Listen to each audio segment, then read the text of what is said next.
gentlemen, I am really excited for our special guest here on today's show. I don't even know how to start the introduction for this gentleman here.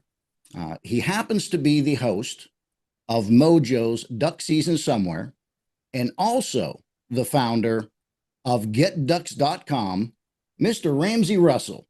Ramsey, how you doing, my friend? Bob, I'm glad to be here. Thanks for having me. Listen, I am really glad to get you here. And we talked, gosh, I want to say we talked about last week, I think, maybe about a week ago, about a big achievement that you had, right? You went out, Ramsey, and we're going to talk about this, but you went out and shot a duck in all 49 states in the U.S. that you can actually do that in, right? That's right.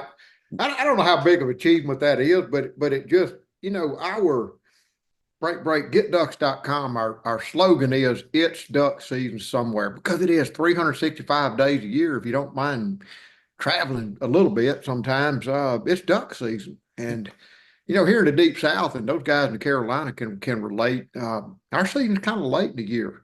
You know what I'm saying? We open in November over here in Mississippi, but I can jump off in September and start canvassing the United States. And it's a big, beautiful, diverse country.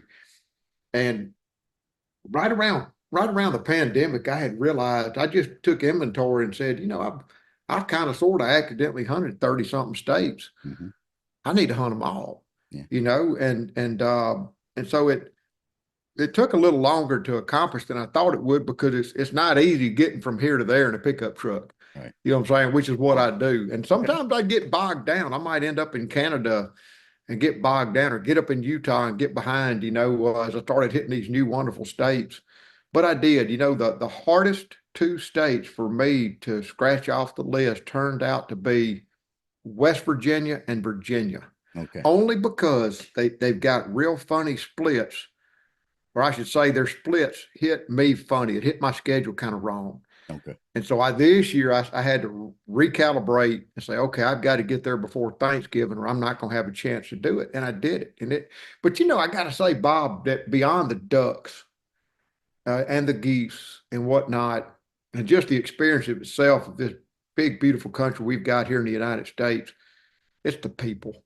Yeah. That's what, I may have started off a duck hunter, want to shoot a duck, but all these years and all these places and all these days later, man, it is the people that have invited me into their homes, into their duck blinds, into their lives, to sit at their kitchen table and see this great country of ours from the perspective of duck hunting. That's the takeaway. That's what I remember the most. Yeah. And Ramsey, on your show, I know you have a lot of those people on your show. Oh, yeah. You did mention, it's beyond just the ducks, right? Your show really touches, I'll say, all of waterfowling. Some things that I found out that I didn't even know you could do, that your experience has brought you through, but some swan hunting, some crane hunting. These are things that, I wouldn't think that would readily be out there, but your experiences have taken you around the country, and you've made those relationships. You've brought them forth on your show, and that's how we're able to find out about it. But it really is those experiences that we make across the country that really keeps it going, right? Because you can reach back out in a year, and just like your old Army buddy, right? Yeah. If you remove from hunting, but let's say duck hunting, if you remove from duck hunting the people, the place, the food, the experience, the dogs, the whole pageantry that goes into this thing of ours, all you're really left with is a bunch of wet ducks. Yeah. And that's and look, don't hang me wrong, man. I'm not that guy that's out there to watch the sunrise. I'm not. I am out there to shoot a wild duck. But it's so far beyond that, man. It is, it's like here in the United States, we prove me wrong, because but I honestly believe this to be true. We harvest more ducks and geese than the rest of the world combined. Not by a little bit, Bob, by a lot. Okay. And but it's because we're so blessed with the ducks and geese and swans. We've got, I think a lot of the contests recognize 41 species, but actually there's 58 ducks, geese, swans to include subspecies. Sure. And it's so nuanced. It's like the mallard duck is so ubiquitous. It's everywhere. It's a very common and abundant waterfowl from South Carolina clear up to Washington State and all points in between, from Canada down to the Gulf of Mexico. But how the different little communities will approach it. Okay, I got a duck call, mack, mack, mack, I call it. But it's so funny when you get off into different parts of the country, it's almost like an accent. The cadences changes, the type calls they like to use change, you know, and so the blind types, golly, there's a million different ways to do it. And then when you start getting beyond the United States into the rest of the world, it just takes a whole nother level. It's like right about the time I think I've seen and done it all. And I can run down through this just to sum it up like this. You know, I've shot ducks in flooded timber. I've shot ducks in dry fields. I've shot ducks on oceans and streams and rivers and creeks, in shallow water and deep water. I've shot them from daylight to dark, past dark. I've shot them at night by light. I've shot them legally over bait and with live decoys. And right about the time you think you've seen and done it all, most recently up in Prince Edward Island, out on the eastern shore of Canada, out on this island, eight miles off into the ocean, you know, my host, knowing I was kind of into all this stuff, we started the morning on the way to the field. We're going to dry field hunt for mallards and black ducks and pintail, and we stopped at the beach and loaded croaker sacks with wet eelgrass, this long, slender vegetation grass that grows in the surf. And we got to the field and we took big double handfuls of it and put it out like little fire ant mounds in the dark, stuck a couple of Mojo decoys. And by gosh, if the ducks didn't respond to it, you know, it's a hundreds of years old tradition. You know, you got to figure before decoys, humanity did something to lure them in. I was up in Utah one time, and there was an old market hunter back in the late 1800s, and the water's so shallow and muddy, and just getting around up there is a real chore back in the day. Still is. You got to have the right equipment. And this guy was like oaring himself in. You know, he's basically just dragging himself across the bottom. And as he was dragging his oars into the mud and pushing himself across the bottom like a turtle in the mud, he was putting up these little divots of mud, you know, where his paddles had been. And in his wake, he started noticing a lot of the green-winged teal especially, but a lot of ducks were dipping down and responding to those little mud divots sticking up out of the water. And so he saved himself a lot of weight back in those old wooden decoy days. And he started just going out with his paddle and setting up all these little mud clumps and then hide in the bushes nearby and shooting decoying ducks coming over. It's just crazy. The way we approach waterfowl hunting in all the different ways. Wow. And now with you again are the founder of getducks.com, and that's one yes that 22 years 23 years in the business. My wife and I started getducks.com, which humbly enough started with shortly after grad school. I was working for the U.S. federal government in refuges, and I really wanted to go up to Canada and shoot wild migrator Canada geese. Now, back in the 50s and 60s here in the state of Mississippi, my grandfather's generation, and I stumbled upon, when I was cleaning out my dad's house, I stumbled upon some paperwork of what he called Mississippi Goose Camp. His generation were goose hunters. That's back when the migrator, the interior population of migrator Canada geese would penetrate deep down into Mississippi and Louisiana. By the late 60s, early 70s, their migration had short-stopped up into Illinois, and then they all became duck hunters. But I'd hear about I'd go through his notes and remember the stories he told me about shooting migrator Canada geese, and I wanted to go to the headwaters of the migration to Canada and shoot one. And we booked a trip through a great big booking agent at the time. And Bob, it was a complete and unmitigated, you can't make this stuff up disaster. I mean, first off, I was fresh out of college, really didn't have money to spend, but I did anyway, and went on this trip. And it started off, there's supposed to be 6 people in camp. There were 30. Oh, And we were supposed to be picked up at our cabin, I don't know, let's just say 5 o'clock in the morning, and at 6:30 sunrise, it was legal shooting time when a truck pulled up, and it was a duck guide so inebriated from the night before he couldn't stand up without leaning on his truck. And it kind of went downhill from there. Yeah.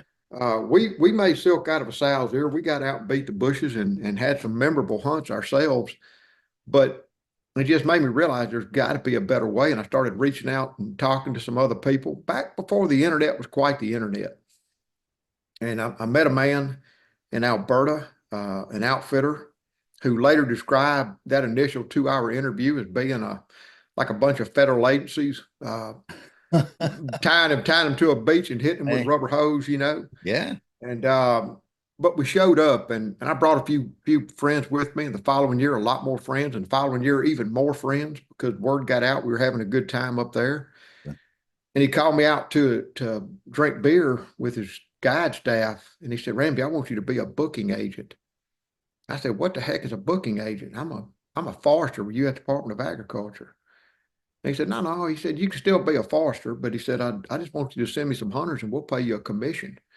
And he explained that, he said, and the whole time he's talking, all his guides are sitting there nodding their heads in agreement. He goes, "You know, you're telling your people what to bring and how to pack and how to act and what to expect and how to tip and how to do this stuff, to where my guides they're not wrestling, but they're cutting cards and flipping to, like, who gets to take this team from Mississippi."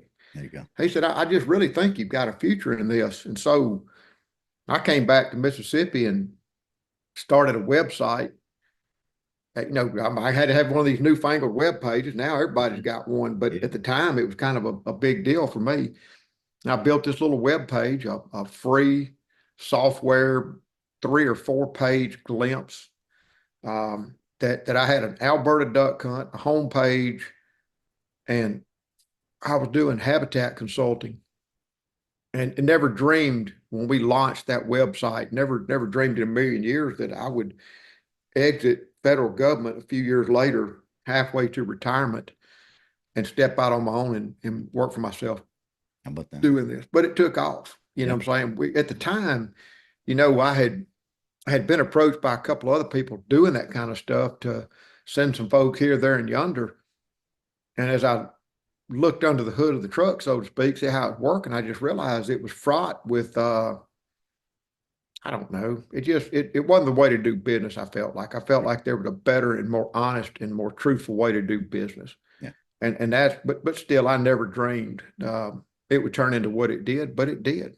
You know, people ask me all the time, you know, we've been to places like Pakistan, Azerbaijan. I'm heading to the UK next week, Scotland next year.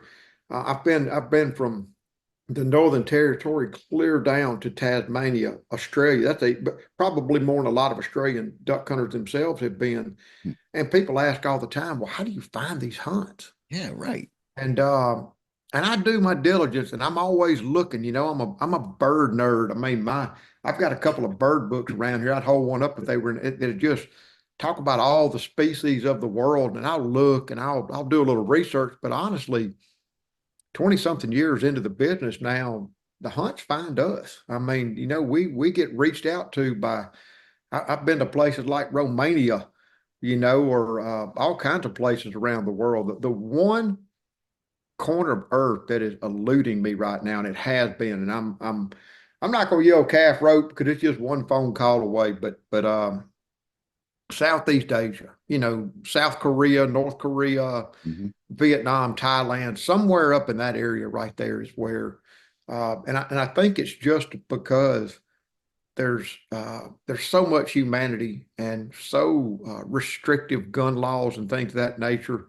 Like, I got invited to go to one country one time, and as I did a little due diligence, I realized that even if the species were legal, they're not. So I was out. But even if they were legal, getting a gun would be an entirely different situation. And even if I got the gun, getting ammo to shoot out of it would be nearly impossible. Wow. So there's places of earth like that may I may not ever get to hunt. Mm, mm. Now, with your group, getducks.com, one of the things that you strive for are those authentic duck hunts, right? And that's Yes. like what we touched about, the gentleman, picking up, just making those mud clumps, right? I mean, that is something that's absolutely authentic, but that is something that you guys absolutely strive for.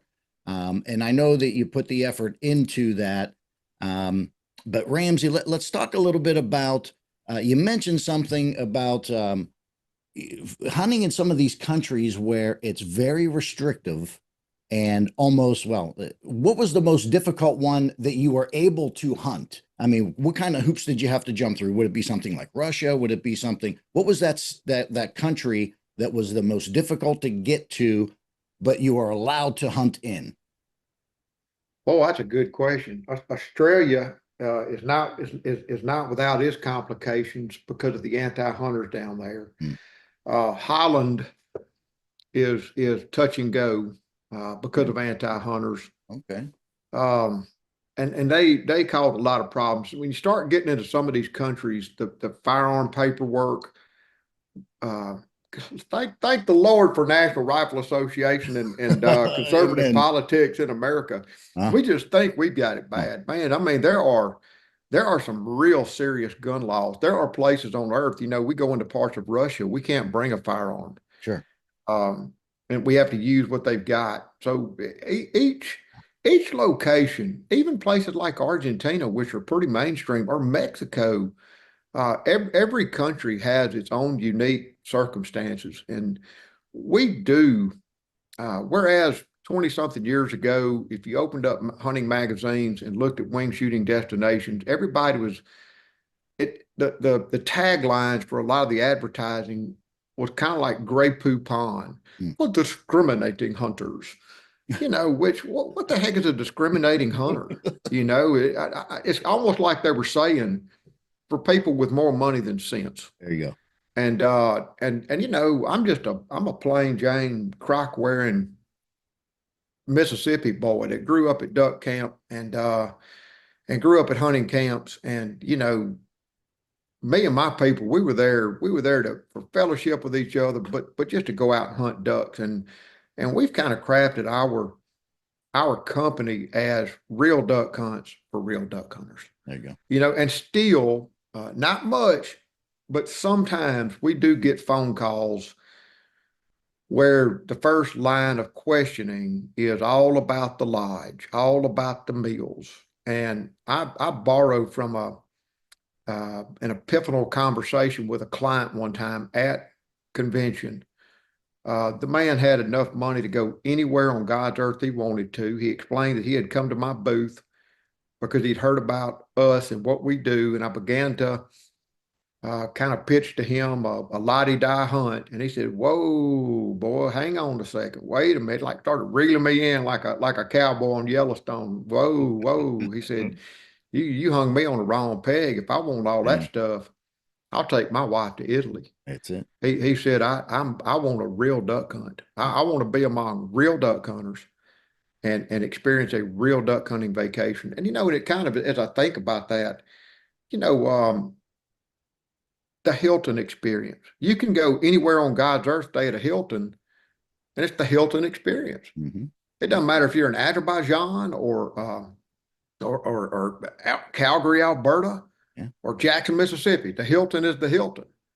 But when you go to these different countries, you really want to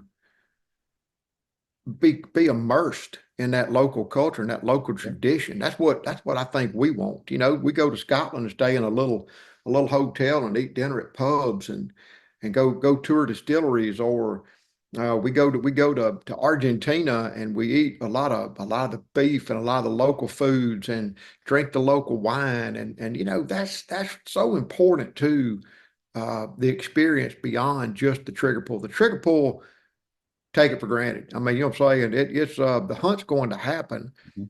Some better than others, some faster, some slower, but at the same day, that's the constant in it all.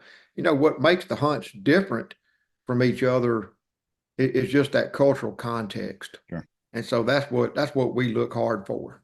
And again, it ties back to what we spoke about at the very beginning, the people as well, right? You're going to be surrounded by the right people that are there for the right reasons. They're not out for the bougie hunt. Yeah, everybody wants, well, I don't even want to say everybody wants that resort atmosphere, because they don't, right? I mean, we want to get out there and we want to enjoy the hunt the way that it was intended to be. That's right. That's right. The local experience. That's what we go out there for. That's exactly right. We want the local experience, which, trust you me, West Virginia, Virginia, Mississippi, Prince Edward Island, Washington State, California. On the one hand, it's all duck hunting. On the other hand, it's vastly different from one another.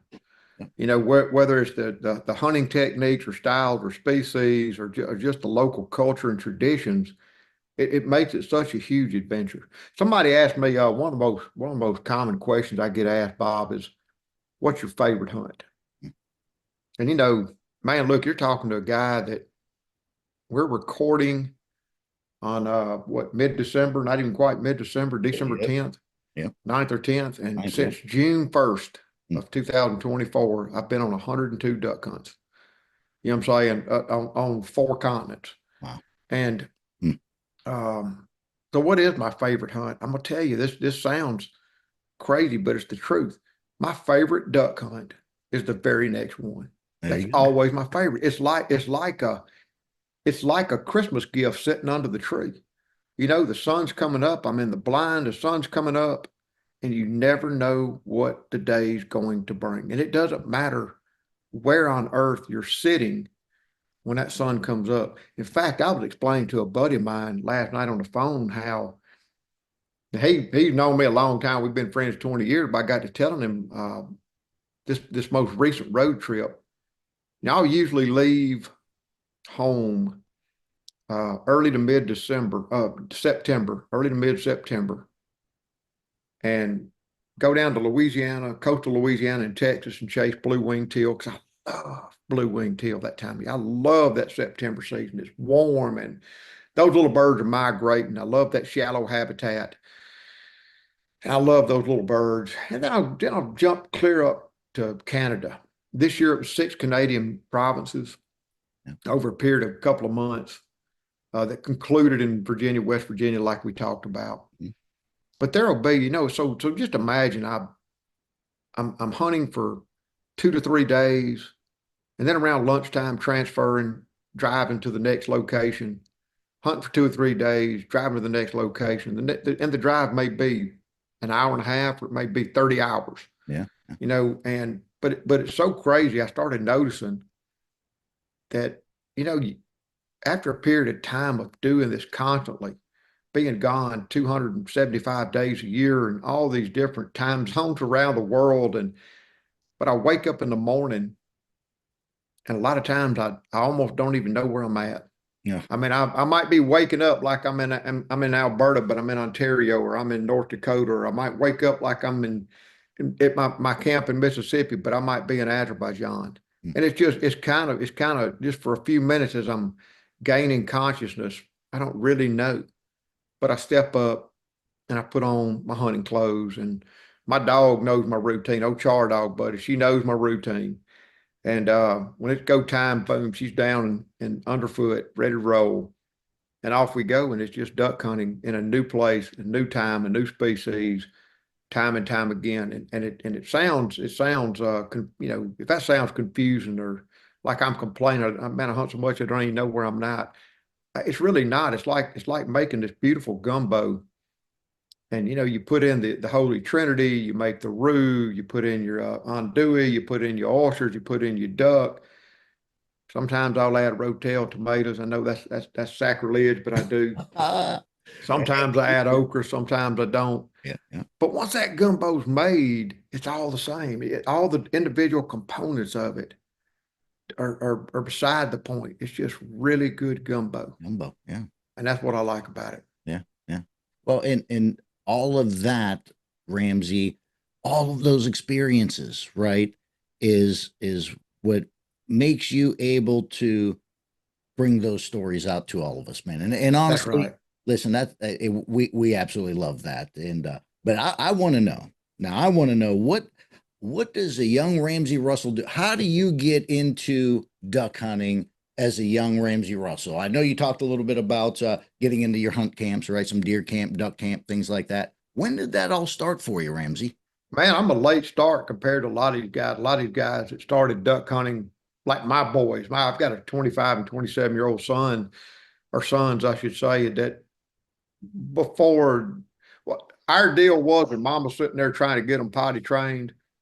And man, I finally had two little boys years ago, and my deal with them was, the minute you tell daddy you got to go potty and I don't have to change diapers, you get to go to hunting camp. Ah. So they went to hunting camp years before they were old enough to pull the trigger, and they both pulled the trigger way younger than some states and countries allow young kids to handle firearms. I mean, my oldest son shot his first duck 2 weeks before his 6th birthday. How about that? And my youngest son shot his first duck around the age 7. And but I grew up in the Mississippi Delta. My grandfather had taken my uncle and dad out hunting, and sitting around the kitchen table and listening to all those stories over the years, the duck boat, the decoys and the dogs and the shotguns. I did go mourning dove hunting. That was an annual tradition. I bet I was 15, 16 years old before I realized that Labor Day weekend was a federal holiday. I thought the day we got out of school to go dove hunting with your people. And but he had aged out of duck hunting because of his health, and I kind of gravitated towards white-tailed deer. I mean, deer hunting. You know, that white-tailed deer is still the rock star of North America. Yeah. And while in college, I actually went to Mississippi State University because I wanted to be a deer biologist. I wanted to be the next Dr. Deer, and landed a co-op job down in South Texas, not far from the border, a 107,000-acre ranch under a preeminent white-tailed deer biologist, and we began to shoot. He had told me during the telephone interview, to leave my upbringings and everything my grandfather taught me at home. Oh. And what he meant is he needed more white-tailed deer shot than what a family could eat. How about that? You know, and so I started off shooting antlerless deer like to hurt my mama. And you know, it became work. It was a lot of work handling that many deer. Oh, yeah. And we ate all we could eat. But still, it was, you know, it's a lot like, I know that hurts a lot of people's feelings to talk about it like this, but wildlife management was born out of forestry. You know, back at the turn of the century, the powers that be wrestled with a dwindling wildlife population, not knowing, you know, and if you look at the state and federal policies back in the day, back in the late 1800s, early 1900s, if you look at it, they really regarded wildlife, be it white-tailed deer or ducks or anything, as being like a lot of candy in a bowl. Yeah, expendable. We're going to nibble on it, and when it's gone, it's gone. Mm-hmm. And along came a man named Aldo Leopold, who was a forester from the first graduating forestry class at Yale, who introduced the concept that maybe we could borrow from sustained yield silvicultural practices and apply that to wildlife. And that became wildlife management. And, you know, going to Mississippi State University in a wildlife program that was forestry, you know, really and truly, if you practically look at especially quality or trophy white-tailed deer management, you know, if you want good bucks, or same as you want really nice logs on your trees, you've got to do some low management. You've got to go in and harvest some of the non-desirables, which in the case of whitetail would be antlerless deer. Mm-hmm. You know what I'm saying? Transfer that energy onto the cash crop. And so that I accepted that. And but nonetheless, it became a lot of work, and something crazy happened while on this massive ranch, seeing whitetail bucks, free range whitetail bucks, like I had only seen in magazines before. I wasn't allowed to shoot the trophies, but we did shoot the antlerless deer and a few management bucks.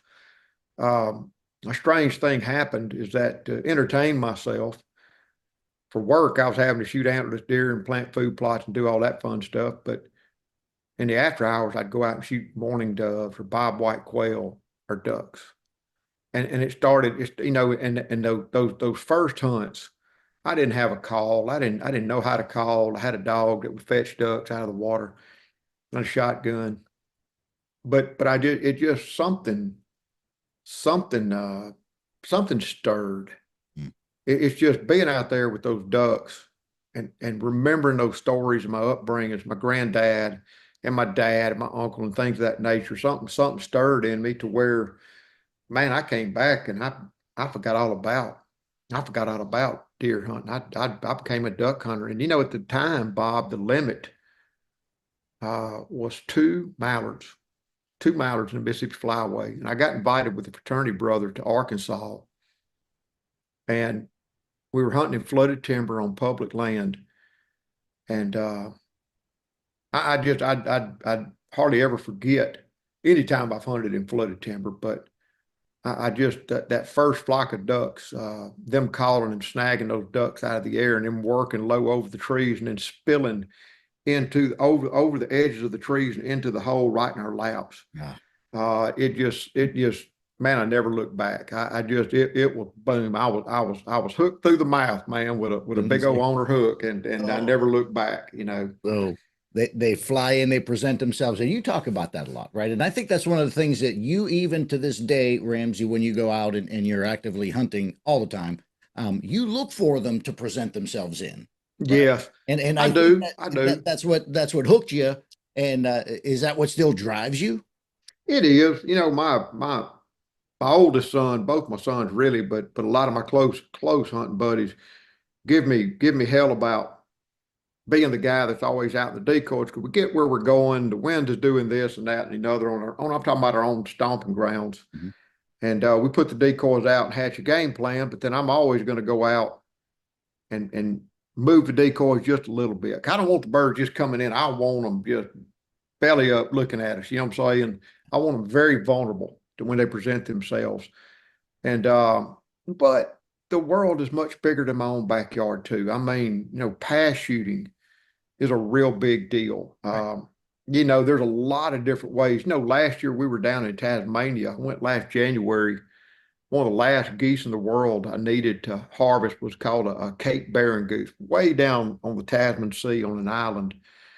And they don't decoy. They don't have any decoy. They don't use decoys. What they do is they post us up. We go hide along a fence line, and then the outfitter that orchestrates this hunt gets on a four-wheeler miles away and just creeps along with his four-wheeler, puts along like he's herding cows, and these little flocks start loading up and coming in passing over us. Yeah.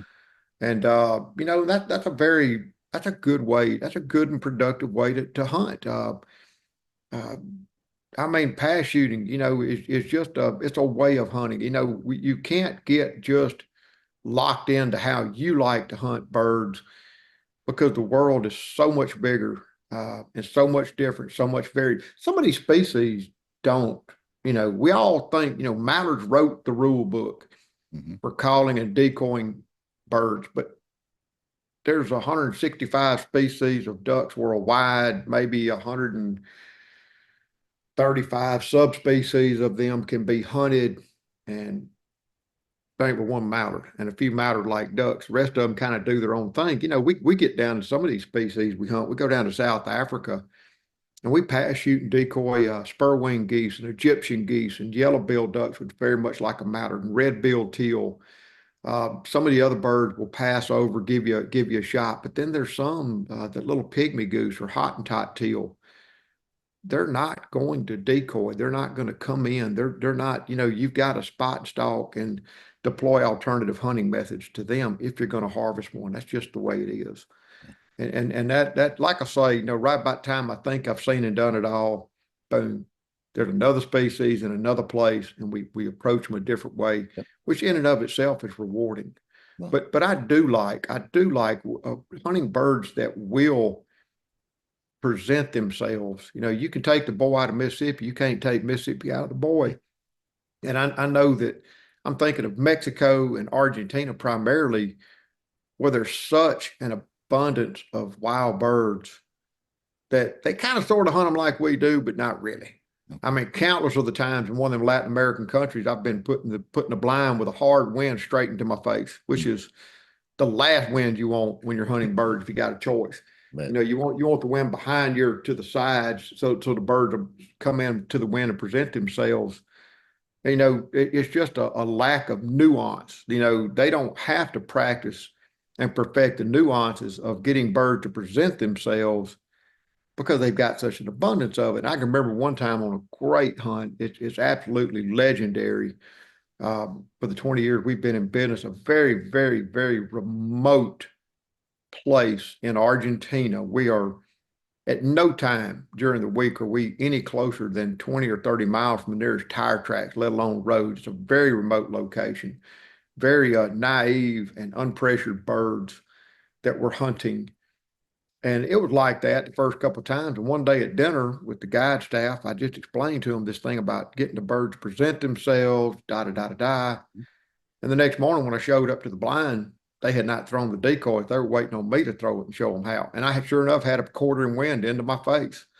And so I took the sack of decoys and took the Mojos and went out and put them in my way and tried to explain in English why I did it like this and told them just to watch and let's see what they would do. And sure enough, you know, we got the bird to within 25 or 30 yards, very vulnerable, and got them to do what they wanted to. But that's the art of it all. That's the essence of hunting wild birds. You know what blows my mind about these birds is they can fly.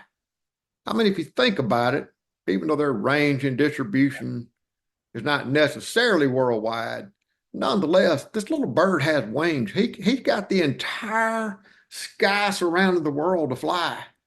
yeah. And I've got to understand him enough and understand the habitat and the whole fundamentals of duck hunting well enough and perfect them well enough to seduce him to fly within 30 or 40 yards of me. And that's something. That's it. That's amazing. That's the magic. Yep. And I can see that being for me, that's like archery hunting for whitetail. Yes. You're bringing them in nice and tight. And I love when you tell those stories about that, Ramsey. But now getting back into whether the ducks fly in and they present themselves or maybe shooting them, well, almost like a deer drive, right? Where he's putting them through in your path shooting. Again, that is part of the authentic experiences in the different areas across the globe. I mean, honestly, that's right. There's no two spots are the same. That's right. That's right. You know, we started a podcast back in it was during the pandemic that we kicked off. I had been been invited to go onto a podcast back in, I don't know, 2017 or 18. And when they started telling me about it, I was driving down the road and I'm like, what the hell is a podcast? And they got me to come on and talk. And it became a weekly visit. And then I began to record interviews with people I met along the way.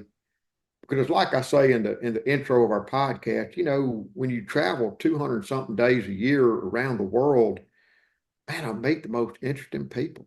Yeah. And they're not all duck hunters. I meet the most interesting people just stopping in small town Canada, like Mayberry RFD of Canada, to get coffee in the mornings at 4 a.m. I just meet, you know, a lady that used to be her family was raised on a prominent duck club that precedes Canada even being a country. And now she owns a grocery store and she knows the duck. I don't know. You just follow these conversations, you know, or the restaurants or the cooks or the meals or just the regular people you meet, you know, and the stories they tell you in a duck blind or driving to go duck hunting, you know, and because we're all just people, we all got a story. We've all got a past. And it compelled me. And it's, again, you know, it's so funny. I've got this little tiny little game room and that I've mounted birds from a lot of different places around the world. And every now and again, people will come in there and look around and say, man, what kind of bird is that? It may be a red-crested poacher.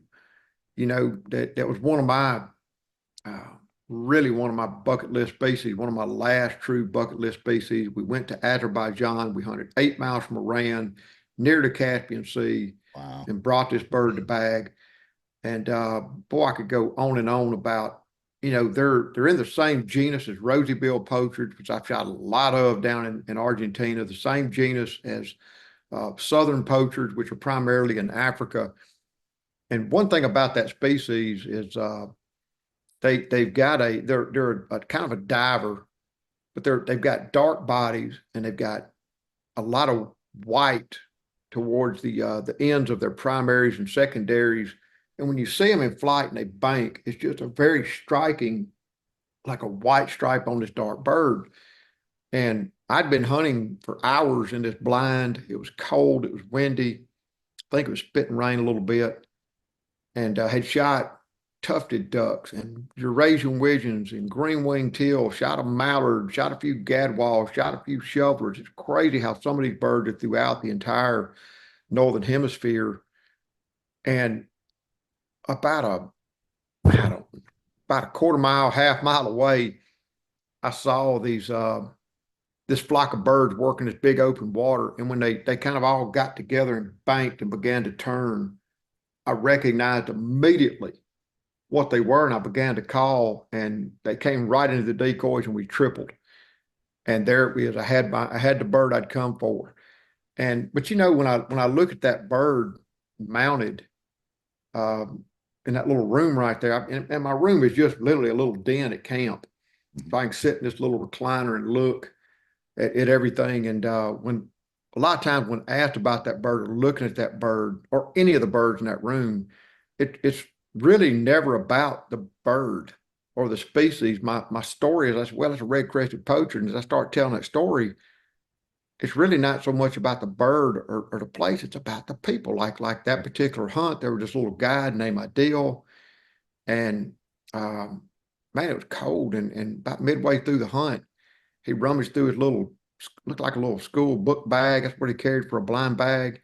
He brought his thermos, and when he took the top off, the little vacuum seal snapped, and I could see steam coming out. He pulled out this little ceramic cup, and he washed it out, and he poured his hot tea. And I'm thinking, man, I sure wish I had brought me some hot tea. And he handed it to me. He had brought it for me. How about that? And then as I'm sipping this hot tea, man, was it good hot tea. I'm a coffee drinker, but it was good hot tea. Yeah. He reached in, he brought out this little bag and began to unfold it and undo it and break out this stuff. And he handed me these little tea cakes. And even though we could barely, even with Google Translate, we could only have limited conversation. He explained to me that morning he'd gotten up and his sister had made the hot tea and made the cookies for me. How about that? And that was and as we were going back to the boat ramp, it's a very, very poor country. Mm-hmm. And as we were going back to the boat ramp, he began to make this kind of moving his thumb and his finger like this money situation, and pointing and making this money situation. And he couldn't do that and still push pole the P-road.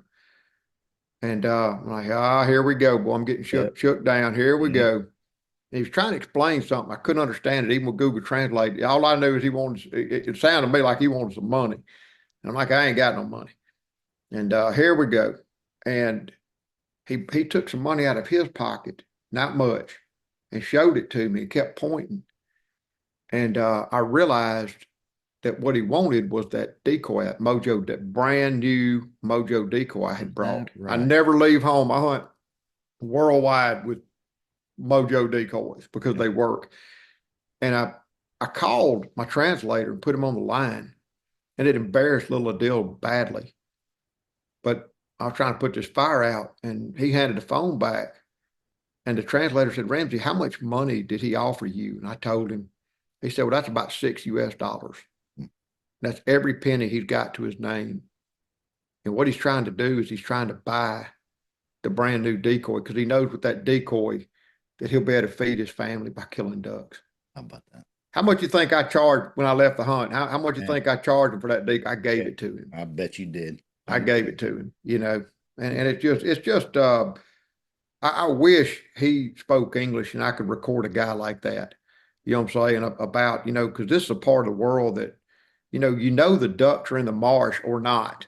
Yeah. You know when there's ducks down and things are going to be good for the week, because as you're driving outside the city limits, it reminds me, believe it or not, we're in the middle of 𝗪𝗺𝗪, not far from Iran, but above the gate, the little sign or whatever above the road as you drive in, it's got these two cotton bolls. And it so reminds me of, like, if Greenwood, Mississippi, where I grew up in the Mississippi Delta, was halfway across the world in this foreign country near Iran. That's it. It's just a little farming community that reminds me of home, except that it's so different. And but when you get outside of town, you're going out towards this big public water, you see these little kiosks. It's like I'm selling boiled peanuts on the side of the road in the deep South, and what they're selling is ducks. Yeah.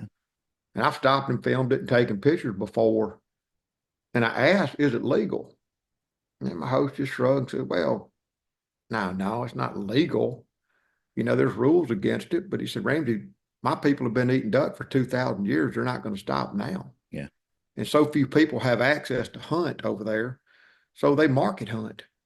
They go out and you'll hear shots at 3 o'clock at night, 3 o'clock in the morning, where they're out there hunting in the dark to harvest these birds and sell, to either feed their family or sell for money to feed their family. And it's I love that kind of stuff, and I love just seeing and being around it.